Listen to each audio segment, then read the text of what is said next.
India மற்றும் Australia அணிகளுக்கு இடையிலான 3வது ஒருநாள் போட்டி சிட்னியில் நடைபெற்றுள்ளது.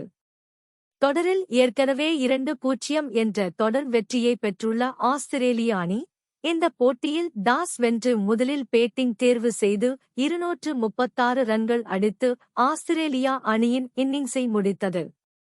இந்தியா சார்பில் ஹர்ஷித் ராணா சிறப்பாக பந்து வீசி 4 விக்கெட்டுகளை திறம்பட எடுத்தார். இந்திய அணி வெற்றி பெற 237 ரன்கள் என்ற இலக்கு நிர்ணயம் செய்யப்பட்டுள்ள நிலையில், கோலி, ரோஹித் மற்றும் இளம் வீரர்கள் பதிலடி கொடுக்க தயாராக உள்ளனர். இந்த தொடரில் முன்பிருந்த பேட்டிங் பலவீனங்களை மறந்து, கடைசி போட்டியில் இந்திய அணி கௌரவ வெற்றிக்காக துடிக்கிறது. ஸ்பின் பீச்சில் குல்தீப், அக்சர், வாஷிங்டன் சுந்தர் போன்ற பந்துவீச்சாளர்களுக்கு அதிக முக்கியத்துவம் கிடைத்துள்ளது. இந்தியா இந்த போட்டியில் சாதனை படைக்கும் என்று ரசிகர்கள் ஏகமனதாக எதிர்பார்த்து வருகின்றனர்.